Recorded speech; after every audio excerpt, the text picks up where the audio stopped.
خب سلام خدمت همگی. خیلی خوشحالم که در خدمتتون هستم با چنل 1337. من عرفان نجاتی ام و داریم دوره پایتون رو با هم میریم جلو. پایتون 101 و جلسه چهارمیم. امیدوارم که تا اینجای دوره لذت برده باشین و سوال چیزی اگر دارین به جلسه چهارمیم یا پنجمیم. چهارم که edit گذاشتم براتون دیروز. جلسه پنجمیم و نمیدونم چرا چهارم اینجا نیست. باید اینو اضافهش کنم. فکر کنم آره چهارم اینجا نیست. الان اضافهش کنیم با هم دیگه و بریم که داشته باشیم. خب ایده اینه که ما توی این جلسه میخوایم یک لول دیگه از اون چیزهایی که توی بخش فلوچارت یاد گرفتیم و هم به اندوخته های کد نویسیمون اضافه بکنیم. ما شرط رو اضافه کردیم و الان میخوایم بریم سراغ حلقه و مسلما طبق برنامه هر جلسه اولش یه مرور خیلی جدی بکنیم رو همه چیزایی که گفتیم و بعدش شروع کنیم به صحبت کردن در مورد حلقه. فقط قبل از همین من به نظرم بهتره که اینو اضافهش بکنم به گیت هاب. خب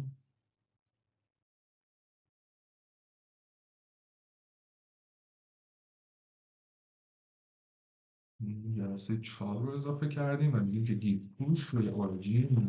خب اوکی. گیت هاب خیلی چیز جالبی. من اگر وقت کنم بعدا یک چیز براش میذارم، یک کارگاه یکی دو جلسه ای میذارم یکم در مورد گیت و گیت هاب و اینا صحبت کنیم. من چیز جالبی.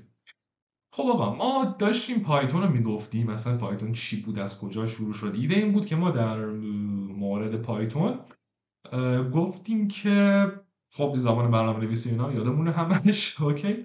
از متغیرها شروع کردیم. گفتیم در مورد متغیر خیلی مهمه که ما بدونیم چرا ساخته میشن. دلیلش این بود که یک سری از اطلاعات رو بخوایم موقتا تو حافظه ذخیره کنیم و باهاشون کار. و هر متغیر سه چیز رو در موردش ما باید همیشه معرفی کنیم وقتی میخوایم از تو ذهنمون در نظر بگیریم متغیر رو. یکی اسم متغیر یا نیمش، یکی مقدار داخلش یا ولیوش، یعنی نیم یعنی اسم اون ظرفه، مقدار داخل این چیزی که تو اون ظرفه گذاشتیم، و نوعش یا دیتا تایپش یا تایپش که گفتیم 4 تا تایپ اصلی داریم: اینتجر، استرینگ، فلوت و بولیان. حواسمون هم بود که این تایپ ها رو میتونستیم به همدیگه تبدیل کنیم، میتونستیم اکسترکتشون کنیم اینطوری، یعنی بگیم تایپش چیه هر متغیری و پایتون بهمون میگفت. و میتونستیم هم چیکار کنیم، میتونستیم این تایپ ها رو به هم تبدیل کنیم، اینت رو به استرینگ، استرینگ رو به اینت و غیره.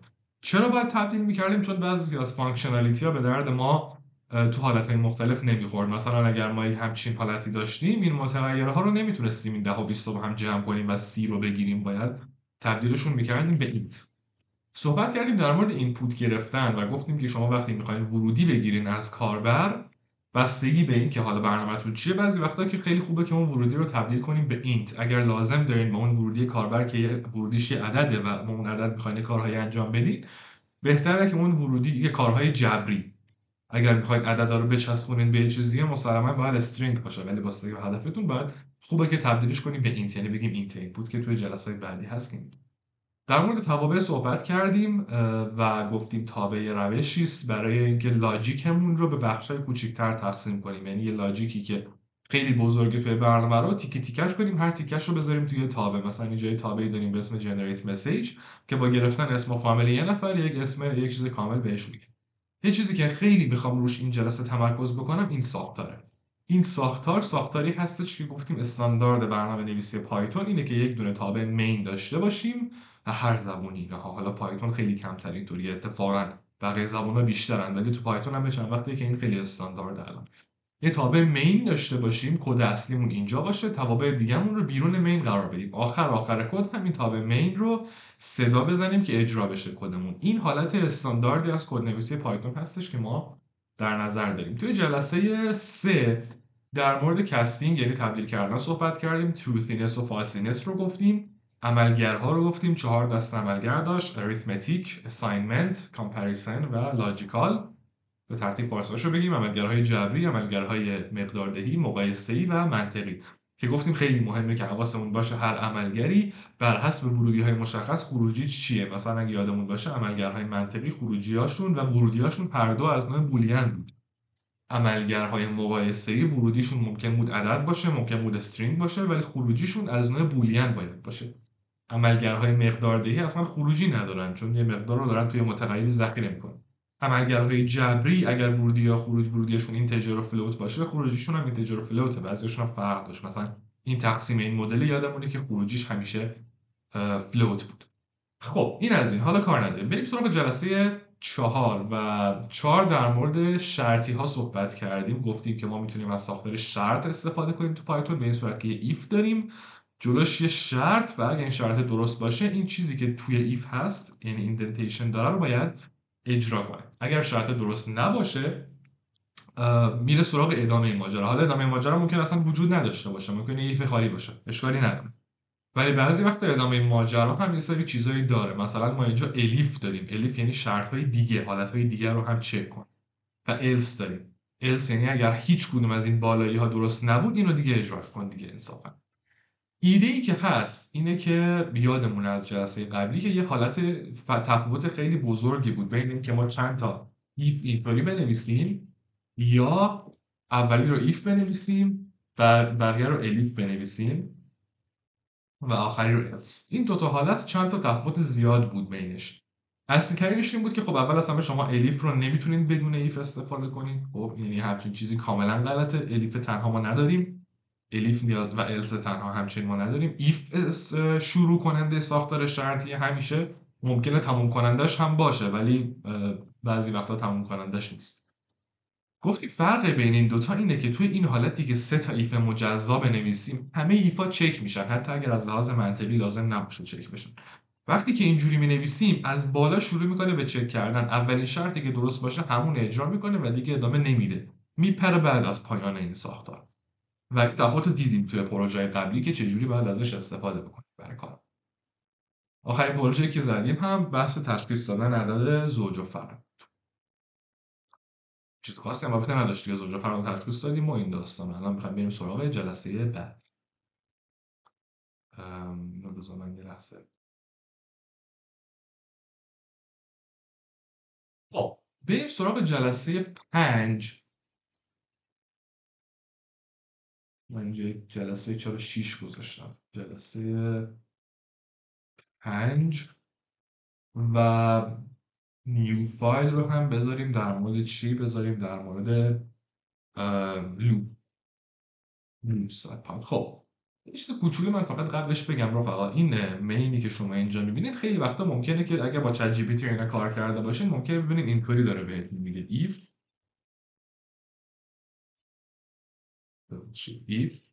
ایوا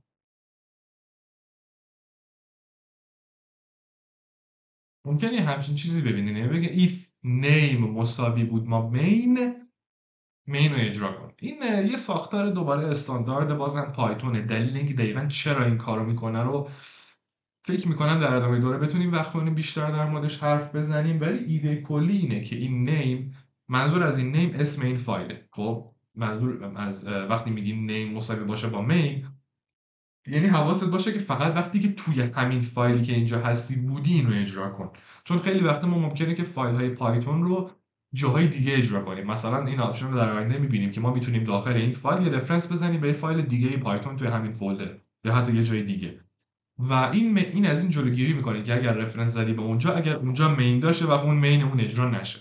اوکی، یه همچین داستانی داره. حالا در ادامه باز هم اینو جدی‌تر صحبت خواهیم کرد، ولی اینو در نظر داشته باشین که گیج نشین. ساختار استاندارد اینو ما میذاریم که مطمئن باشیم فایلمون جاهای اشتباهی اجرا نمیشه و اگر این فایل رو اجرا کنیم فقط این کد داخلش اجرا میشه. اوکی. خب اما در مورد لوپ، داستان لوپ چی بود؟ داستان لوپ این بود که ما توی فلوچارت دیدیم یه سری چیزا نیازمند اینن که هی تکرار بشن توی کدمون. مثلا شما فرض کنید من بخوام 3 بار به یک نفر سلام کنم، خب من میتونم به راحتی بگم که آقا پرینت کن های و اینو 3 بار کپی کنم روش. اوکی، 3 بار الان کد من سلام میکنم. اوکی، خیلی هم کاربردی. اوکی، اگه میخواستم 5 بار سلام کنم چی؟ خب دو تا دیگه. اگه میخواستم 10 بار سلام کنم چی؟ خب اوکی، از کلش کپی بگیر. ما یک چیزی رو داریم از اول دوره بهش فوش میدیم، اونم بحث تکرار کده. تکرار کد کار درستی نیست. حالا ممکن اصلا به خودم بگین که چرا اصلا من باید 10 بار به یه نفر سلام کنم، مگه من از دارم؟ من میگم اوکی 10 بار سلام نکن. فرض کن می‌خواستی عدد 1 تا 10 رو بشماری، یعنی به کدت بگی که از 1 تا 10 رو برات بشماره. من باید اینو اینطوری می‌نوشتم بگم این 1 باشه، این مثلا 2 باشه، این الان دارم اشتباه چون این 4 باشه، این 5 باشه، خیلی جالب نیست این کار. و اینجا جاییه که ما میریم سراغ حلقه ها. حالا این 2 تا مثالی که زدم کوچکترین حالتش بود. ما انواع چیزهای مختلف رو نیاز داریم توی سیستممون که تکرار بشن. و مثالاش هم توی فلوچارت ممکنه توی دانشگاه دیده باشین. مثلا شما اگر بخواید یه عدد رو از مبنای 2 ببرید به مبنای 10 یا از مبنای 10 ببرید به 2، یادمونه دیگه چی کار میکردیم. یک سری اتفاقاتی هی تکرار میشد. مثلا از 10 به 2 هی تقسیم بر 2 میکردیم، باقی مونده شو میذاشت. تقسیم بر 2 باقی مونده، تقسیم بر 2 باقی مونده. یه کار هی تکراریه دیگه، درسته؟ این چیزها رو معمولا انتظار میره که آدما بتونن با حلقه پیاده سازی کنن. و همین داستان رو ما دقیقا میایم چیکار میکنیم؟ میایم امروز سعی میکنیم که در موردش درس بدیم و صحبت کنیم. یک اتفاق جالب، چیزای دیگه هم هست. یه مثال دیگه هم من بزنم براتون که خیلی جالبه و اون احتمالاً خیلی زود باهاش کار کنیم. اون هم بحث اینه که اگر میخواین از کاربر ورودی بگیریم و ورودی که وارد کرد اشتباه بود، ما تا الان ورودیامون اگر اشتباه بود برنامه کلا تموم میشد، بعد دوباره برنامه رو اجرا میکرد. حالا میتونیم با حلقه کاری بکنیم که اگر ورودی اشتباه بود بگید دوباره ورودی رو بده. خیلی بهتره اینطوری، نه؟ بریم که سعی کنیم این کارها رو انجام بدیم آروم آروم، مرحله به مرحله. من اولین و ساده‌ترین ساختار یک حلقه رو می‌نویسم براتون و بعد میریم جلوتر ببینیم که چی میشه. مثلا میتونیم بگیم که while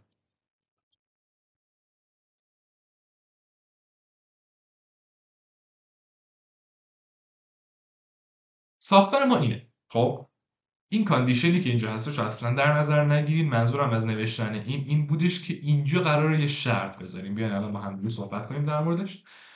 کلمه کلیدی جدید یاد گرفتیم به اسم while. کلمه‌های کلیدی که یاد گرفتیم تا الان چی ان؟ یکی def بود، برای تابع، یکی if بود، یکی elif بود، یکی else بود. اینا همه کلمه‌های کلیدی بودن دیگه، درسته؟ الان ما چی رو یاد گرفتیم؟ الان ما while رو هم یاد گرفتیم. خب کلمه کلیدی while نماینگر حلقه است و این کاندیشن هم باید یه شرط باشه. دقیقاً مثل چیزی که جلوی if میذاشتیم. if هم جلوش شرط بود دیگه، درسته؟ if و elif.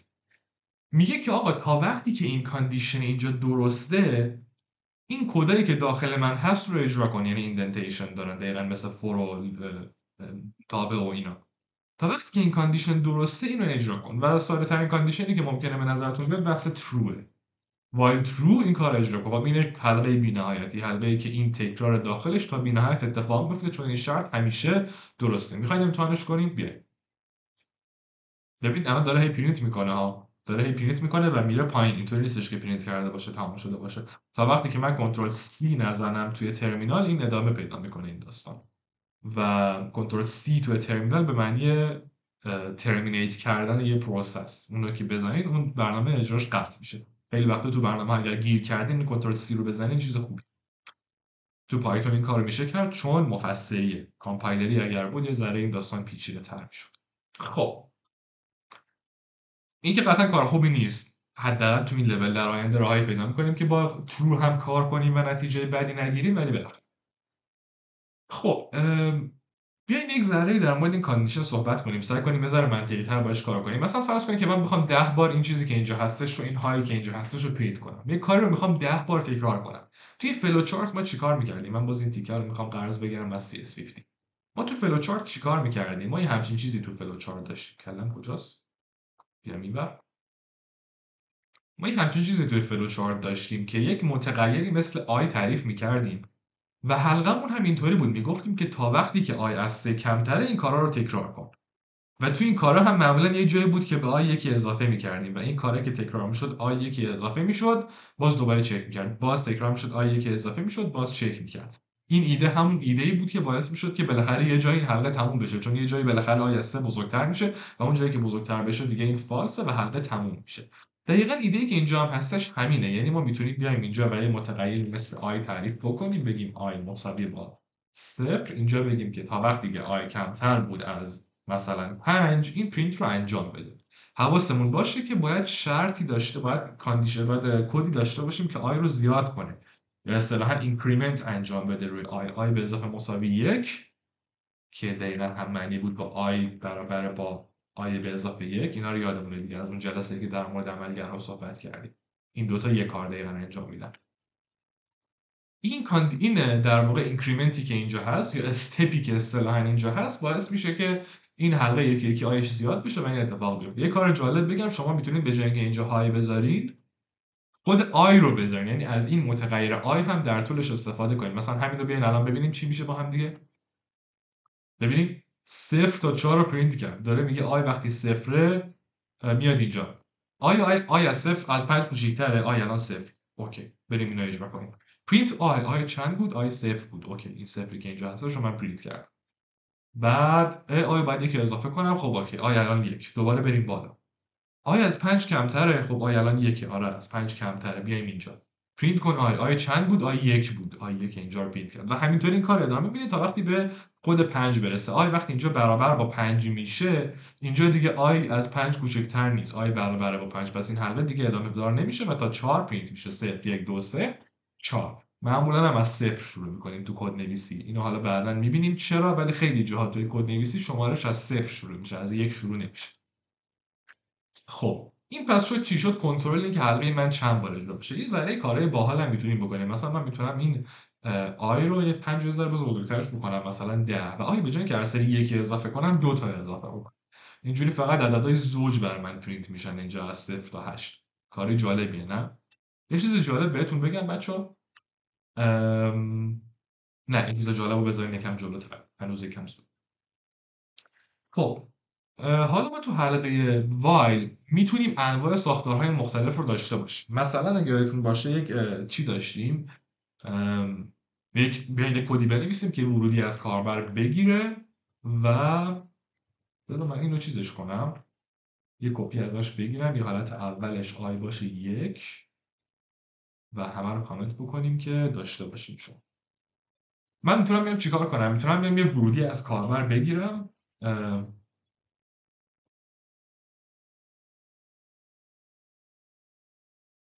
و به تعداد اون ورودی بشمارم براش. مثلا شما یه بچه 5 ساله بهش میگین تا 10 بشمار، این برنامه میخواد دقیقاً همون کار رو انجام بده. هوشمندی یه بچه 5 ساله رو داشته باشه. شاید هم خیلی کمتر از 5 سال بتونن این کار بکنن. الان نمیدونم چی دیگه داستان. خب پس یک ورودی عدد کاربر اینجا قرار میده و من میام همین کار انجام میدم. میگم آی برابر با 0 و میگم تا وقتی که آی من کمتر بود از یوزر این، بیا چیکار کن؟ بیا پرینت کن آی رو. یه پرینت کن آی رو و آی رو به اضافه مساوی 1 کن و یکی با اضافه کن. باگ برنامه چیه؟ آفرین که حواستون بود یوزر اینجا ما باید اینت داشته باشیم، نه باید اینپوت داشته باشیم. اینپوت استثناءً اینجا اینپوت و اینت به هم دیگه وصل نیستن. من خیلی تاکید میکنم برای اینکه همیشه آدم‌ها این اشتباه میکنن، فکر من اینپوت یه چیزه. البته اینو تو ویدیو قبلی هم 10 بار فکر کنم گفتم. بگذاریم. خب پس این از این. الان کاری که برنامه‌مون انتظار میره که بکنه اینه که یکی یکی از 0 شروع کنه و تا اون عددی که ما می‌خوایم برامون بشماره. تا چند بشماره؟ مثلا تا 10. ایول تا 9 برامون شمرد. چرا خود 10 رو نگفت؟ چون اینجا گفتیم کمتر از این. اگه میگفتیم کمتر یا مساوی، اون وقت برامون تا خود 10 میشمرد اینجا. اوکی؟ میتونستیم هم این آی رو بذاریم 1 که از 1 شروع کنه و اینجا هم بگیم کمتر مساوی. اگه میگفتیم 10 تا از 1 شروع میکرد تا 10 برامون میشه. کارای این مدلی میشد کرد. میتونستیم یه ذره این برنامه رو پیچیده‌ترش هم بکنیم. مثلا بگیم که استپ رو هم در نظر بگیر، همون که 1 باشه یا 2. مثلا من میتونم بگم استپ برابر با اینت اینپوت تایپ استپ. استپ منظورمون قدمه دیگه، درسته؟ همون اینکریمنتی که داریم. اینجا الان استپمون تو این کد 1 چون تو هر تکرار یکی با اضافه میشه. اینجا استپمون 2 چون تو هر تکرار 2 تا با اضافه میشه. خب این کد رو بعد چه تغییری بذاریم؟ من برگردونم روی صفر، این هم برگردونم روی چیز. چه تغییری توی کد باید بدیم که استپمون بشه همین استپی که اینجا هست؟ باریکلا، باید یک رو بکنیم یک استپ. یعنی به مقداری که اینجا کاربر گفته شما هر سری اضافه بکن. بیاین اجراش کنیم ببینیم کار میکنه یا نه. مثلا من میگم تا 100 برای من بشمر 20 تا 20 تا. 0 20 40 60 80. یکی از دلایلی که بچه‌ها ما با یک شروع نمی‌کنیم دقیقاً یه جور یک همچین جاهاییه که اگر من الان اینو با یک شروع می‌کردم ببین الان چند میشد؟ 100 199 نوشتم. 20 ببین 1 21 41 61 81. یک ذره عجیب غریبه. معمولا اگر از صفر شروع کنیم این استپا بهتر کار می‌کنه. بازم میگم این کاملا بستگی به مسئله‌ای که حل میکنیم داره، بستگی به نیازمون داره، بستگی به کارمون داره. همه این حالت‌ها استفاده میشه و باید با توجه به نیاز اونا رو استفاده کنیم. کسی هم نمیگه که شما حفظ کنی که این باید حتما صفر باشه. درک کنین که این داره چجوری کار میکنه. اگه درک کنین اون وقت اون مدلی که خودتون میخواین رو میتونین بعداً استفاده. کد خیلی ساده اوکی بود که برای ما طبق ورودی کاربر میشمرد که این کار رو چجوری انجام بدیم. من میتونستم این رو حتی توی تابع هم بذارم دیگه، درسته؟ مثلا میتونستم بیام این تیکه اینجا بگم که def smart count مثلا و یکی یوزر این رو بگیره، یکی استپ رو بگیره و این یوزر این و استپ رو بعدا این تابع رو میتونم صدا بزنم و اینا رو بهش اضافه کنم. دقت کنید که اینکریمنت کردن اینجا میره جلو. مثلا الان من یه تابع وقتی که وایل دارم، این 4 تا اسپیسی که منظورم قراره توی وایل قرار بگیره دقیقا از اول وایل شروع میشه، از این خط شروع میشه. از اینجا هر چیزی که 4 تا جلوتر باشه توی وایله. اگه من الان اینجا یک کد دیگه داشته باشم و این بیاد اینجا، این دیگه توی وایل نیست ولی توی خود تابع هست. این پایینیه توی خود تابع هست ولی توی وایل نیست. اگر یکی دیگه بیاد عقب دیگه توی خود تابع هست. این اینکریمنت ها رو، این ایندنتیشن ها رو در نظر داشته باشید که چجوری. حالا اینم خیلی چیز نبود، من گفتم که در نظر داشته باشیم، ضرری نداره. خب یک چیزی مسئله باحالی رو ما جلسه قبلی کار کردیم، اونم اونم فیزباز بود. بذار من کدش رو از جلسه قبل چیکار میکرد. میگفتیم که اگر عدد رو از کاربر بگیر، اگر بر 3 و 5 بخش پذیر بود اگر بر 3 و 5 بخش پذیر بود بگو فیز باز، اگر بر 3 بخش پذیر بود بگو فیز، اگر بر 5 بخش پذیر بود بگو باز، اگر هیچ کدوم بگو خود نام، همون بازی هپ خودمون. و حالا فرض کنیم ما بخوایم اینو حلقه کنیم، یعنی بخوایم یه کدی بنویسیم که عددها رو از یک شروع کنه، از صفر شروع کنه، یکی یکی همینجوری بیاد جلو. عددهایی که اون شرط مورد نظر رو دارن این کار رو براشون اینجا انجام بده. موافقین؟ بیاین این کار رو انجام بدیم. و این کد رو میتونیم کپی کنیم ولی من کپی نمی‌کنم چون علاقه‌مندم میگه دوباره بنویسیم که یاد بگیریم کدمون چیه. با در نظر داشتن برنامه‌نویسی تابع. مثلا من یه تابع میخوام برای گرفتن ورودی، میتونم بگم که bound برابر با اینت اینپوت ها، اشکالی نداره. ولی اینت اینپوت تایپ bound، ولی من ترجیحم این هستش که این باوند رو توی یه تابعی بذارم، این تیکه رو. دلیلش هم جلوتر بهتون میگم چرا. چون ما میخوایم نوع اینپوت گرفتن هم یه ذره تغییر بدیم، همون داستانی که گفتم اگر اشتباه بود دوباره اینپوت بگیره و چیزای این مدلی. آره اوکی. خب بیایم چیکار کنیم؟ بیایم بگیم که این پس توی تابع باشه. به نظر من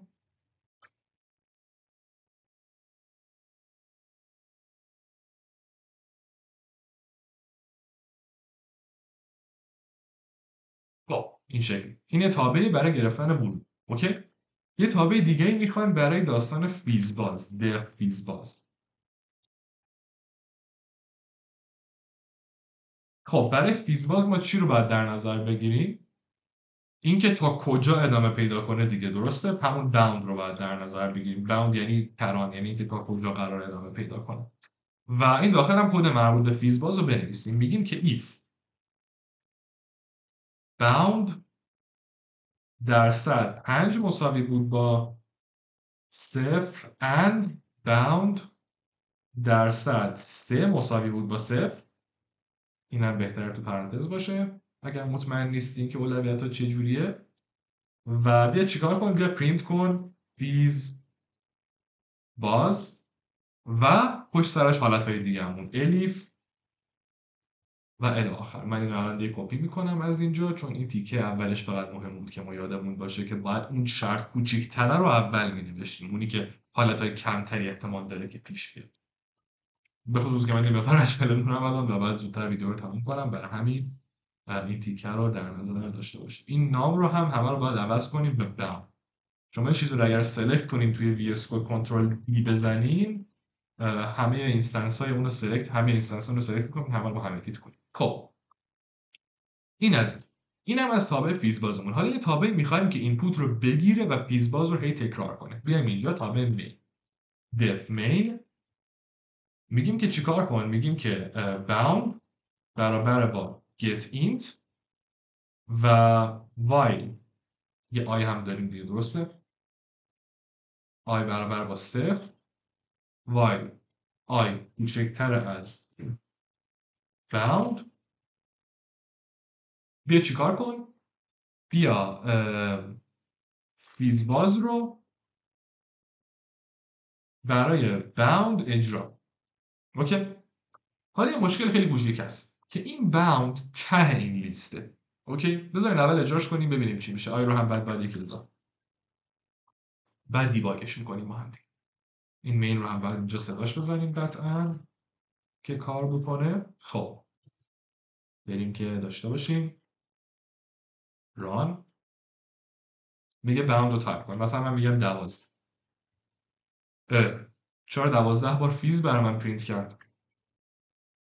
ما مشکلش رو پیدا میکنیم چیه؟ البته یک تقلبی بهتون رسوندم. مشکل این باوند اینجا. من این باوندی که اینجا گفتم منظورم این که ته لیست نیست، یعنی منظورم وقتی نوشتم این بود که ته لیست باشه، ولی بعد فهمیدم که اشتباه میده. این باوند باید همون عددی باشه که الان داره چک میکنه، یعنی این اسمش رو بذاریم به جای باوند بذاریم نام که قاطی نکنیم. و اینجا هم بعد آی اون عددی که الان داره چک میکنه چیه؟ خود آی دیگه. خود آی رو بعد هر سری چک کنه. اینجا هم میتونیم بنویسیم نام مساویه با آی که بیشتر حواسمون باشه چه شکلی میشه. اوکی؟ پس این رو ما در نظر داریم. یه بار دیگه اجراش کنیم. بگیم مثلا 12. خب جالب شد. ببینید چی شده؟ صفر رو نوشته فیزباز. تکنیکالی درست هم هست چون صفر هم بر صفر، 3 بخش پذیر هم بر 5 هم بر همین عدد دیگه. 1 2 فیز، 4 باز فیز، 7 8 فیز باز 11. اگر من میگفتم که همین رو برو تا 15 یا تا مثلا 17، خود 15 میبینیم که این پایین فیز باز میشد. خیلی دیگه داره کدمون باحال‌تر میشه دیگه، نه موافقین؟ که فیز باشه باز باشه فیز باز باشه، حلقه داریم استفاده میکنیم. اگرچه که رفقا بهتون بگم این تیکه‌ای که من دارم هی تابع میرم جلو تو این پروژه تو این سایز واقعا احتیاجی نیست شما اینقدر تابع برین جلو در آینده. الان لازمه که بفهمین چی بهتره تابعی باشه، ولی در آینده شما اگر یک کدی که کلا قرار بود 10 خط باشه رو تو 3 تا تابع مختلف بنویسید فوشتون میدم. اوکی. حالت بهترش چی بود؟ این بود که حالت این تیکه اینجا رو من بردارم به جای این بذارم و حواسم به ایندنتیشن ها هم باشه موقعی که دارم کپی میکنم. همه رو اگه سلکت کنیم تب بزنیم میاد جلو. همه این نام ها باید به جاش آی باشه و بگین چه حالتی. این باوندم که داره اینجا ورودی این هم میتونه مثلا جدا باشه از این همچین چیزی، بعد اون وقتی که این تابلو رو احتیاج نخواهیم داشت. مثلا این شکلی هم شما میتونید بنویسید. به این داستان ایندنتیشن هایی که هی تو هم دارم میارن خیلی خوب دقت کنین. اکثر ارورهایی که در آغاز بچه‌ها میگیرن به خاطر ایناست. اینا رو همه رو دقت کنیم که 4 تا اسپیس از اون والدش دقیقاً باید جلوتر باشه. خط والد ما الان اینجاست. پس چیزی که تو ایفه باید 4 تا اسپیس از این خط جلوتر باشه. تو الیف همینطور و الی آخر. اوکی؟ توی وایل هم همینطور. مثلا خط والد وایلمون الان اینجاست. خود وی اس کد حتی این خط رو میکشه برام. اگر شما ببینین الان کلم جای خوبی دیگه نه؟ آره. این خط رو خود وی اس کد هم میکشه که بگه آقا حواستون باشه این داستانش کجاست. اگر اکستنشن پایتون رو نصب داشته باشین فکر میکنم بکشه، اگه نصب نداشته باشین البته میکشه معمولا. خیلی خوب. این از اینا و این شد داستان چی، همون پروژه فیزبازی که قبلا کار کردیم برای این ماجرا. حالا من میخوام یک مقداری روی این گت اینت اینجا کار کنم. این گت اینت هم یه چیزیه که یه ذره جا داره ما کامل ترش بکنیم. ببینید ما یه چیز رو میدونیم که این پروژه اگر عدد منفی طرف وارد کنه توش اشتباه کرده. اوکی؟ و میگیم که اگر عدد منفی وارد کرد به کاربر بگیم که اشتباه وارد کرده و بگیم که دوباره سعی کنیم. بیایید سعی کنیم اینجا این کار رو انجام بدیم. بگیم اینجا آقا یوزر این برابر با همین اینپوتی که داره میگه. حالا اگر منفی وارد کرد و چجوری بگیم؟ if user in کوچکتر بود از صفر. if user in کوچکتر یا مساوی بود با صفر. خب چی باید بهش بگیم؟ باید بگیم پرینت کن wrong input try again. خب حالا چیکار کنیم که دوباره این کار رو انجام بده؟ کل این تیکه ورودی گرفتن رو باید توی حلقه ما بذاریم. من اول اینتل این بالا میزنم، یه وایل مینویسم، شرط جلوش هم فعلا خالی میذاریم. کل اینا رو سلکت میکنم، تب میزنم که بیاد توی وایل. همون شرط جلوش باید چی باشه؟ تا چه زمانی باید این اتفاق تکرار بشه؟ تا زمانی که یوزر این درست باشه. خب یه سوال من میتونم اینجا بنویسم که while user in کوچکتر بود از صفر تا زمانی که یوزر این غلط بود این کار رو تکرار کن. میتونم این کار رو بکنم آیا به نظرتون؟ نه. چرا نه؟ چون تو اولین تکرار حلقه چیزی به اسم یوزرین وجود نداره. اولین تکرار حلقه که ما اینجا ما تازه یوزرین رو داریم تعریف میکنیم تو این خط. و وقتی اولین بار وارد این خط میشه که این رو چک کنه یوزرین وجود نداره، برای همین ارور میده. ارورش هم چیه؟ unbound local error. الان میبینیم با هم دیگه. بذار اینو من اجرا کنم. بیا. میگه من نمیتونم یوزر اینو اکسس کنم جایی که چیز نشده. unbound local error. و ارور هم ببینیم دیگه. مثلا گفته خط 44 تو مین اینجاست. خط 44 تو تابع مینه. خط C تو خود تابع مین. خط C کجاست؟ خط C اینجاست که داره get int رو میگیره. خط 24 توی get int اینجا. به ترتیب خودش میگه که از کدوم خط رسیدم به کدوم خط رسیدم به کدوم خط که به ارور خوردم. اوکی؟ اینا هم در نظر داشته باشید. پس این کار رو ما نمیتونیم بکنیم. راه حل بهتری وجود داره، اونم اینه که این شرط رو بذاریم true و یه جایی اگر یوزر این درست وارد شد، یعنی else این، یعنی این ایف اتفاق نیفتاد، یه کاری بکنیم که از حلقه بپره بیرون. اوکی؟ ما چند تا راه داریم برای اینکه از حلقه بپریم بیرون. راه استاندارد رو بهش میگن بریک کلمه کلید جدیدی که یاد گرفتیم و کارش پریدن بیرون از حلقه است. و هر جا که ما به بریک برسیم توی کدمون، از اولین حلقه ای که ببینه میپره بیرون. ممکنه شما حلقه های تو در تو داشته باشین، این هم هست، ولی حالا حلقه تو در تو هم الان میگم داستانش چی. اونم خیلی چیز مهمیه و خیلی باهاش کار خواهیم کرد. ولی حلقه ها اگر تو در تو باشن، یعنی یه حلقه توی یه حلقه دیگه باشه، از اون حلقه ای که نزدیک‌تره به بریک میپره بیرون. و دقیقاً همچین اتفاقی اینجا میفته. اوکی؟ حالا اگر ما اینو اجراش کنیم چی میشه به نظرتون؟ کار میکنه؟ میگه عدد وارد کن. اگر من بگم -1 میگه اشتباه بود، دوباره سعی کن. بگم -5 میگه اشتباه بود. بگم 10 ارور میده. چه اروری میده؟ میگه تایپ ارور. این عملگر بین اینستنس اینت و نان قابل استفاده نیست. خط 35 تو تابع میل. خط 35 اینجاست. میگه که شما نمیتونی اینت و نان رو با هم مقایسه کنی. نان همون توهیه، همون ناله تو پایتون. و داره میگه این بنده خدا نان تایپه. چرا؟ این که اینته، اینو که ما میدونیم اینته. میگه این باوندی که اینجا شما نوشتی نان تایپه، توهیه. چرا توهیه؟ چون این تابع من هیچی ریترن نکرده رفقا.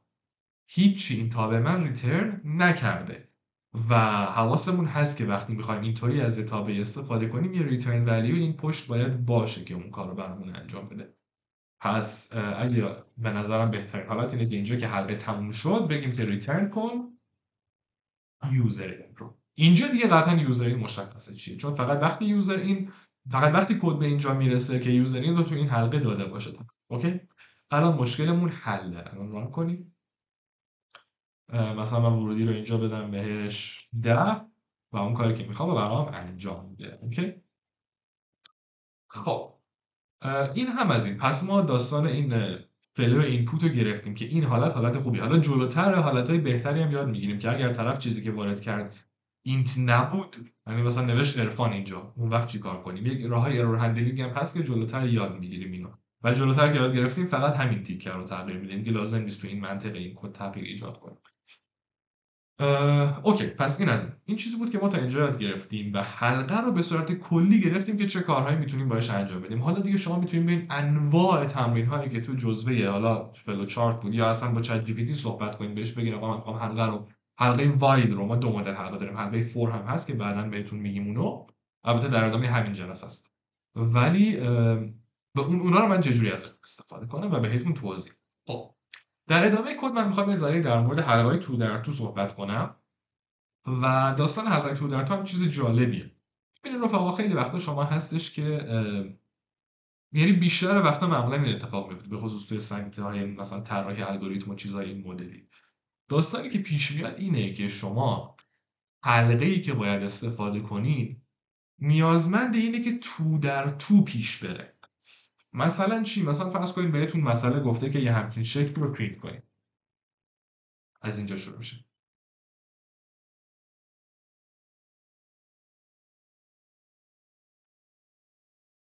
ببینم من چیکار کردم. گفتم که شما یه مستطیل باید پرینت کنی که توش همه علامت هشتگ باشه. طول این مستطیل هست 7، عرضش هست 5.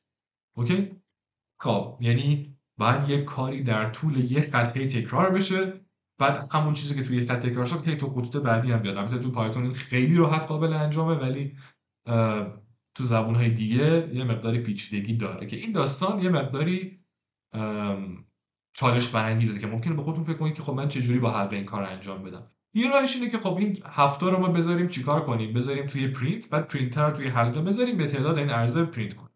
بعد اگه این هفته میخواست تغییر کنه چی؟ من میخوام آقا کاربر به من ورودی بده 7، بعد ورودی بده 5، بعد این رو براش پرینت کنم که اگر ورودی 7 و 5 چیزای دیگه بود، بر حسب اون چیزی که کاربر گفته این ابعاد تغییر بکنه.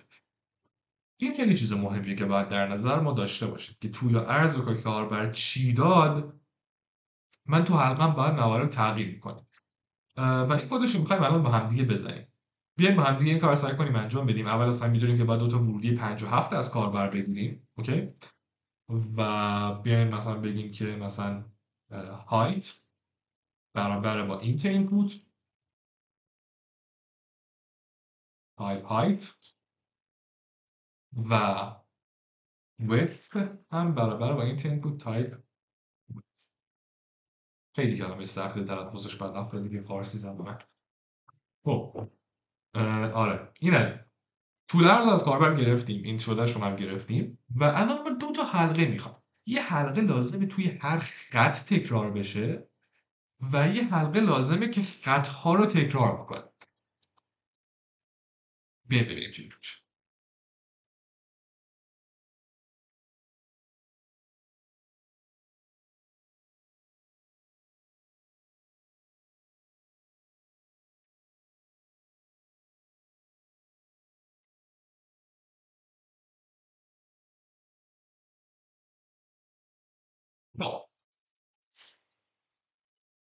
کلیتش رو بگم، ساختار حلقه‌های تو در تو اینطوریه که معمولا شمارندهشون این آی رو و این جی رو اینجا به اینا به این اصطلاحاً میگن شمارنده یا کاونتر. خب یکی از استادای پایتونی که ما داشتیم کار نداریم به این کلمه که کلمه درستش کاونتره یا شماره گنده یا کانتر، همون بازی کانتر استرایک در واقع کانتر استرایک. خب حالا کار نداریم، کانتر باحال‌تره گفتنش، ولی کاونتر چیزیه که انتظار میره شما توی دانشگاه و توی برنامه نویسی از کلمه کاونتر استفاده کنید. بنده خدایی بود به این میگفت، به این کلمه میگفت کانت، که لطفا این کار نکنین رفقا، این فوشه. خب امیدوارم که یوتیوب حذفم نکنه به خاطر گفتن این مورد. اینو در نظر داشته باشین، کلمه خیلی زشتیه. کاونتر این یا چی؟ من ندید فقط کاونتر دیگه، هیچ حالت دیگه نمیشه تلفظش کرد که منطقی باشه. خب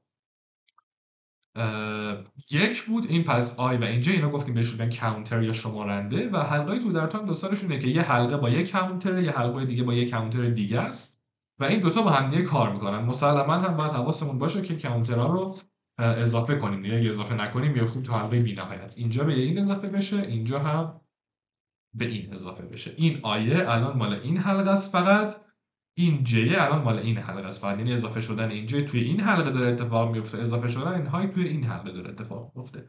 البته این جی تو جفت این حلقه اضافه میشه، داستانش همینه. بیایم به ترتیب سعی کنیم تریس کنیم که این الگوریتم چه اتفاقی داره براش میفته. مثلا فرض کنین هایت رو الان من بذارم 10 و width رو هم بذارم چند؟ بذارم 5.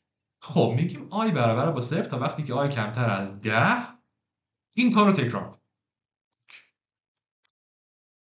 j برابر با 0 تا وقتی که j کمتر از 5 این کار رو تکرار کن. خب j کمتر از 5 یعنی چی؟ یعنی پرینت کن یه هشتگ یکی به j اضافه کن، الان j شد 1. پرینت کن یه هشتگ یکی به j اضافه کن، j شد 2. پرینت کن هشتگ یکی به j اضافه کن، j شد 3. این کار تکرار میشه تا وقتی که j بشه 5. یعنی 5 تا هشتگ برای من پرینت میشه. اوکی؟ بعد این حلقه تموم میشه. میایم اینجا یکی به آی اضافه کن، دوباره برو این بالا. خب آی الان شده 1. هایتمون چنده؟ هایتمون 10. 1 از 10 کمتره، پس دوباره اتفاق میفته و j اینجا 0. یعنی دوباره این حلقه 5 بار تکرار میشه. دفعه بعدی هم باز این حلقه 5 بار تکرار میشه. و این اصطلاحاً این کاری که انجام میده رو بهش میگن حلقه تو در تو، یعنی میتونه برای ما در ابعادی که بخوایم یه مستطیل کامل پرینت کنه. حالا یک نکته ریز میخوام بهتون بگم.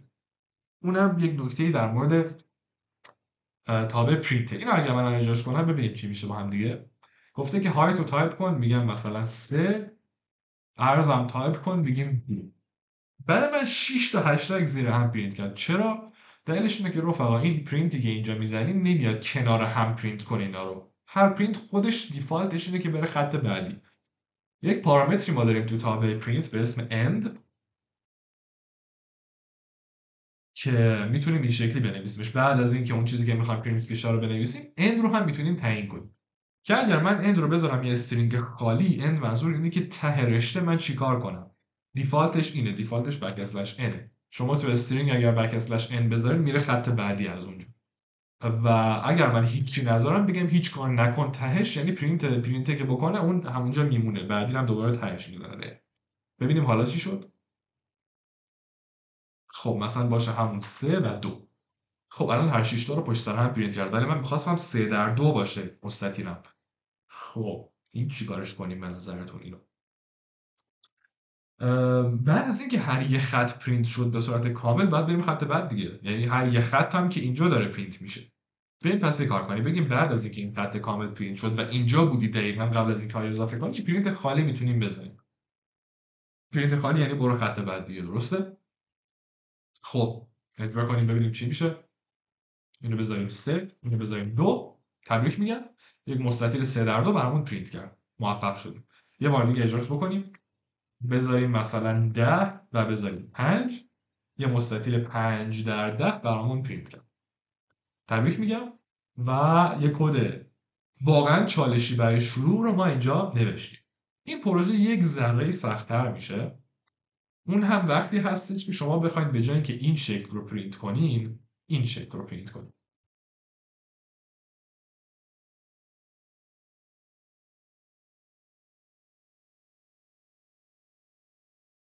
یه دونه ورودی میگیرین و اون یه دونه ورودی داستانش از این قراره که تا زمانی که خدمت شما عرض کنم که این حالت تا زمانی که تعداد آیتم‌های هر خط به اندازه اون ورودی نشده این پرینت بر اتفاق افتاده. به صورت مثلثی هرمی همینطوری میاد پایین تا وقتی که برسه ما ورودی. الان مثلا اگه ورودی من 5 باشه تا اینجا میاد، آخرین خطش 5 تا داره، کلا 5 خط داریم. اوکی. این روشی هستش که من میخوام الان کدش رو بزنم و ببینیم که این رو ما چجوری باید کدش رو بزنیم. این خیلی مسئله جالبیه و من همیشه اینو تو وقتی دارم حلقه رو تدریس میکنم میگم. قبل از اینکه وارد این بشم میخوام در مورد یک مقدار از قابلیت‌های پایتون صحبت کنم. اگه یادتون باشه گفتم که این اتفاق رو شما تو پایتون خیلی سریعتر میتونستین انجام بدید بدون استفاده از حلقه تو در تو. اونم اینه که اگر خاطرتون باشه استرینگ ها قابلیت ضرب شدن داشتن. من میتونستم این تیکر رو کلا نداشته باشم، حتی این جی رو، و بگم چیکار کن، بگم با شما پرینت کن هشتگ ضرب در جی رو. اوکی ببخشید ضرب در width رو، یعنی به تعدادی که این بنده خدا اینجا گفته شما تو هر خط پرینت کن. نیاز به این کارا هم نبود. ولی این چیزها رو رفقا یاد نگیری. سعی کنین منطق حلقه تو در تو. اوکی این قبول دارم راحت تره و اگر هم واقعا تو دنیای واقعی قرار باشه شما همچین چیزی پرینت کنین که قرار نیست، خیلی پروژه سخت‌ترن از این حرفا، ولی پیش نیازش اینه و باید اینا رو یاد بگیرید. قطعا به شما انتظار میره که این کار رو انجام بدید. ولی من هدفم از گفتن این کد این نیستش که بگم این مسئله رو شما باید اینطوری حل کنید. اینه که منطق حلقه تو در تو ذهنتون باشه. چون یه وقت دیدیم به جای این ماتریس بود، یه ماتریسی بود که هر کدومش یه عدد بود و باید دترمینانت ماتریس رو حساب می‌کردین. اون وقت می‌خواید چیکار کنید؟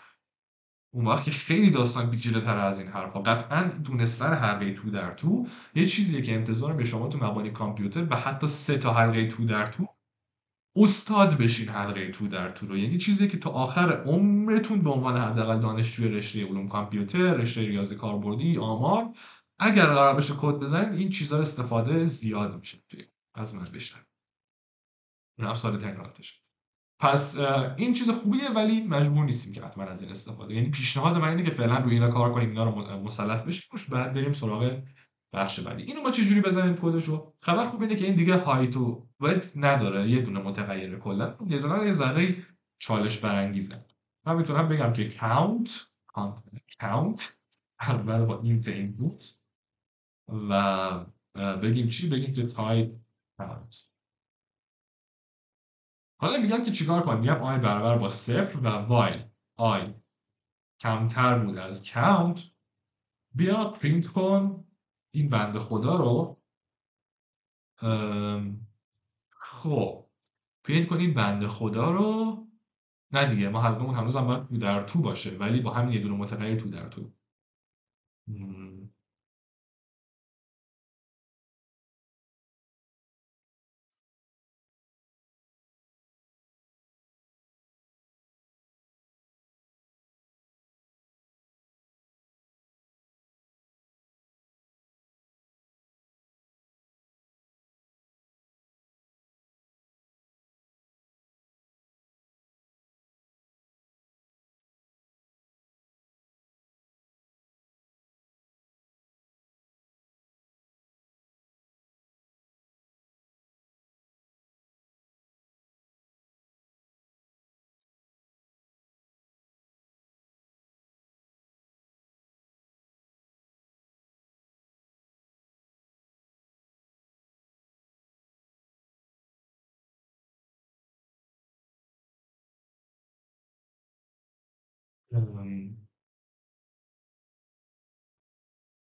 خب فکر کنم که درست شد.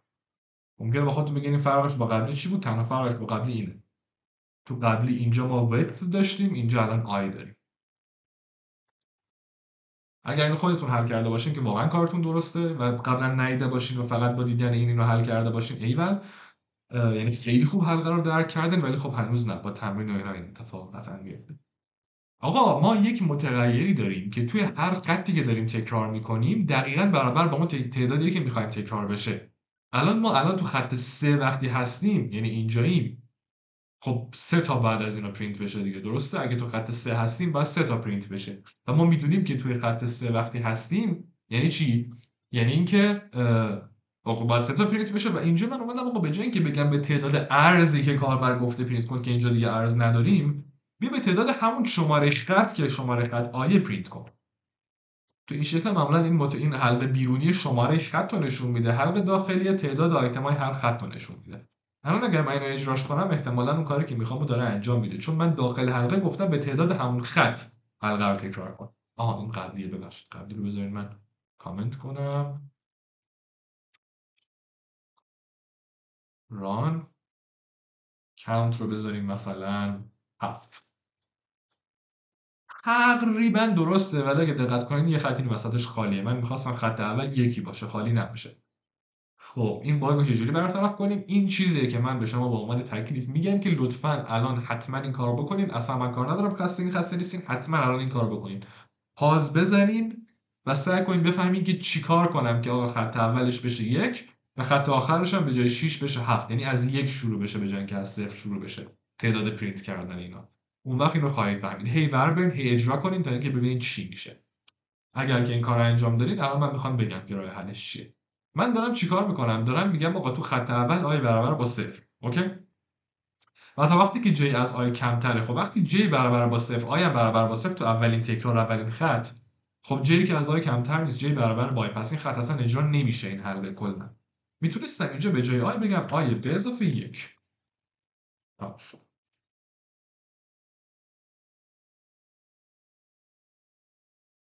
دیدی؟ تمام شد. همین اگه خودتون پیدا کردین مشکل حل. یعنی خود آی هم در حالا اینم میتونستم به جای این بگم تا وقتی که j مساوی یا آی هم هست در نظر بگیر، بازم همون اتفاق میفته. ولی در نظر داشته باشین بفهمین چرا خط اول خالیه. دقت کنین ببینین چرا خط اول اینجوری همینجوری نشه که اوکی 90% درست بود تمومه. نه، توی مسابقات الگوریتمی اگر 90% درست باشه نمرتون صفره. نمرتون 90 نمیشه، نمرتون صفره. 90% وقتی نمره 90% رو تو مسابقات الگوریتمی میگیرین که از 90 تا اینپوت مختلفی که این بنده خدا اینجا بهتون میده اون درست کار کنه. اگه اینپوت منفی اینجا داد چی؟ اینا رو هم مثلا در نظر بگیرین و این چیز. حالا کار نداریم، این دیگه خیلی از درس ما الان چیز نیست. خب بریم ادامه ویدیو. من اولش می‌خواستم تو دو قسمت اینو بگیرم، دو قسمت جدا باشه، ولی بعد دیدم خیلی کوتاه شد، گفتم بذار ادامه‌ش رو بدیم با هم دیگه، برای همین عوض شده همه چی. خب آره. بریم که داشته باشیم. پس در مورد ایده های مختلفی که با حلقه وایل میشه کار کرد صحبت کردیم. وایل تو در تو و غیره رو هم دید. همین رو میخوایم الان نظر ببریمش جلوتر. من توی ادامه درس میخوایم در مورد موضوعی صحبت کنیم به اسم ایتربل ها iterables.py و این خیلی چیز باحالیه. بعد با حلقه اینا میخوایم ترکیبش کنیم مثلا داستان داریم. آقا ایتربل چیست؟ ببین خیلی وقتا ما لازم داریم که یه مجموعه ای از چیزها رو ذخیره کنیم و بخوایشون کار کنیم، نه فقط یه چیز. الان متغیرهایی که ما داریم چی هن؟ یا استرینگن یا اینتجرن یا فلوتن یا بولین و اینا یه چیز هر کدوم توشون ذخیره میکنن. یعنی استرینگ که مثلا میزنیم نیم مساویه با یه چیزی، این یک رشته ای اینجا هست توش یک اسم ذخیره است. اگر ما بخوایم مثلا اسم همه دانش آموزا رو از توی سرور بگیریم باش کار کنیم، اون وقت چیکار باید بکنیم؟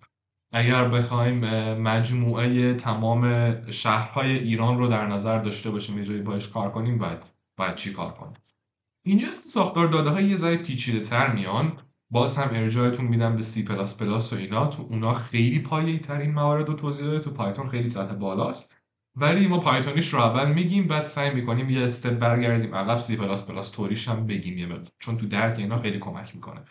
یه ساختار داده خیلی ساده توی پایتون وجود داره به اسم لیست. خب مثلا من میتونم با این کاراکتر که بهش میگن براکت، فکر میکنم کلیدهای چه و جیم توی کیبورد فارسی هم اگه انگلیسی باشین شما اینو براتون تایپ میکنن، بهش میگن براکت و کاری که میکنه اینه که برای ما یه لیست درست میکنه. حالا من میتونم توش چند تا عدد اینطوری بذارم. اوکی الان با کاما اینا رو از هم جدا میکنیم و عددها رو میذاریم. حتما هم سعی کنین معمولا اینا رو که مینویسین مثلا کامایی که هست بعد از هر کاما یا اسپیس بذارین، برای آخری کاما نذارین. اوکی اینا خیلی توی مرتب نوشتن واقعا تاثیر داره. من اگر اینو اینطوری می نوشتم هم اشکالی نداشته، ولی این خیلی شلوغه.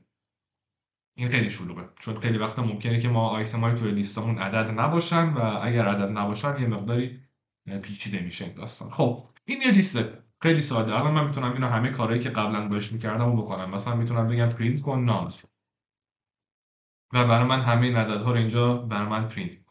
میتونم چیکار کنم؟ میتونم بگم که یه عدد میتونم بهش اضافه کنم. مثلا میتونم بگم noms.append یه چیزی، مثلا چی بهش اضافه کنیم؟ مثلا 10 رو بهش اضافه کنیم. اوکی بعدش که بگم print کن noms رو، این پایین میبینین که این لیست بالایه رو گفته 10 هم به تهش اضافه کرده و برای من پرینت کرده. لیست یک ساختار داده خطی در پایتونه که میتونیم اطلاعات رو به صورت دنباله‌ای توش ذخیره کنیم. این اطلاعات میخواد عدد باشه، میخواد هر چیزی باشه. من میتونستم مثلا اینجوری بگم اینا رو بزنید داریم همینجا.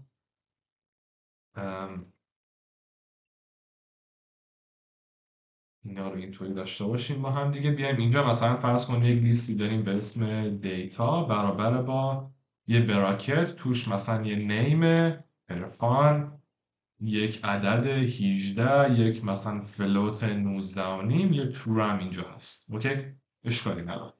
کاملا این کار قابل انجامه که شما توی لیست داده هایی از انواع مختلف داشته باشید. اوکی از این جهت هم ایرادی نداره و بعد میتونید دقیقا بهش اپند کنین چیزای جدید و غیره. یه ذره بیاین در مورد این اپند بیشتر صحبت بکنیم با هم دیگه. این پرینتر رو کامنتش بکنم. ببین اپند چجوری داره استفاده میشه. خوب دقت کن. نامز اسم این متغیری بود که این لیست توش بود. اوکی و من میگم نامز دات اپند و اپند هم احتمالاً الان حدس میزنیم که خیلی شبیه یه تابه، چون سبز رنگش مثل پرینت و اینا. حالا بستگی به تم شما ممکنه رنگش یه چیز دیگه باشه، ولی و جلوش تا پرانتز داره و یه ورودی میگیره و چیزای این مدل. خیلی کار کرده شبیه تابه، ولی همه تابه‌هایی که ما تا الان میدیدیم اینطوری بود که اولش چیزی نداشت. یعنی یه تابعی رو همینجوری مستقیم صداش میزدیم. مثلا میگفتیم پرینت یا میگفتیم اینپوت یا میگفتیم مثلا رام یا چی میگفتیم یا میگفتیم فرمت رو گفتم یا نگفتم؟ فرمت یه چیز شبیه همون F-string. اینا رو میگفتیم ما همیشه و الان یه مقدار مدلش فرق کرد. من میخوام در مورد فرق بین توابع بیلتین پایتون و متدهای آبجکت های پایتون یه مقداری صحبت بکنم الان، ولی استپ با استپ میریم جلو. اینا رو همه رو با هم کار میکنیم که گیج کننده نباشه. اولین چیزی که ما صحبت کردیم مفهوم لیست بود و اینکه میشه به لیست آیتم اضافه کرد. اوکی این از ممکنه سوال براتون پیش بیاد. به نظرتون اگر من این لیست رو بخوام تایپش رو بگیرم به من چی میده؟ اینجا یعنی بنویسم اینطوری کنم، بنویسم پرینت کن تایپ نامز رو. به نظرتون چه جوابی به من میده اگه بگم پرینت کن تایپ نامز رو؟ دیتا تایپش، تایپ یادتونه دیگه، دیتا تایپ رو نشون میداد. آیا میگه اینتجر چون همش اینتجره؟ آیا میگه استرینگ؟ بیاین با هم دیگه ران کنیم ببینیم چی بهم جواب میده. به من گفت لیست. به من گفت این بنده خدا از نوع لیست. نتیجه‌ای که میخوایم بگیریم اینه که این نامز یک متغیریه، اسم این متغیر هست نامز، مقدار داخلش اینه و نوعش دیتا تایپش لیسته دیگه، نه استرینگ، نه اینتجر، نه فلوت، نه بولین. یه نوع جدیدیه، نوع یک ذره پیچیده تر از اون قبلی است که بهش میگن لیست. حالا نوع داده لیست یه سری قابلیت هایی برای ما ایجاد میکنه، از جمله این اپند. همونطور که نوع داده استرینگ هم برای خودش اینا رو داره، نوع داده اینت هم داره، فلوت هم داره، بولین هم داره. اوکی، مال استرینگ و فلوت و بولین اینا رو ما هیچ کدومش رو تا الان ندیدیم. دلیلش هم این بود که من می‌خواستم خیلی سطح پایین کار کنم. کم کم برای اونا هم می‌بینیم. مثلا یکی از چیزهای جالب برای استرینگ هست، اون هم اینه. شما مثلا فرض کنید یک مسیج می‌خواید داشته باشین و تو مسیجشون نوشتین hello my name is Irfan. اوکی، بعد میتونید بیان چیکار کنیم، بگین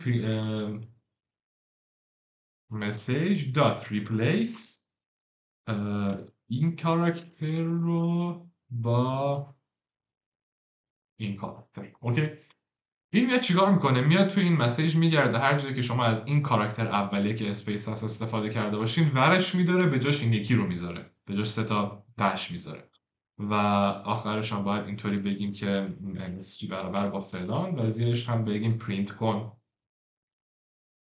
MSG رو. اوکی، این رو اگه من الان اجرا کنم میبینیم که یه همچین چیزی شد. بذار من میزش کنم. آره، می‌بینید که به جای اسپیس ها 3 تا خط تیره گذاشته. حالا ممکن الان براتون سوال پیش بیاد که این چرا فرق داره با این، چرا من اینجا نگفتم نامز مساویه با فلان چیز؟ دلیلش تو نوع کار کرده، همون داستانی که ریترن ولیو دارن یا ندارن. اپند یه چیزی که خود لیستی که وجود داره رو تغییر میده، ریپلیس یه چیزی که ریترن میکنه استرینگو. دلایلش یه ذره پیچیده است، توی لول‌های بالاتر صحبت میکنیم. فعلا اگر این حالت‌ها رو حفظم کردین اشکالی نداره. چیزی که میخوام بگم اینه که به اینا توابعی که از طرف یک آبجکت اصطلاحاً، این الان یه آبجکت، این نامز، این MSG یه آبجکت، الان یه متغیره ولی خب یه آبجکتی از استرینگ، یه نوعی از استرینگ، یه نمونه از استرینگ.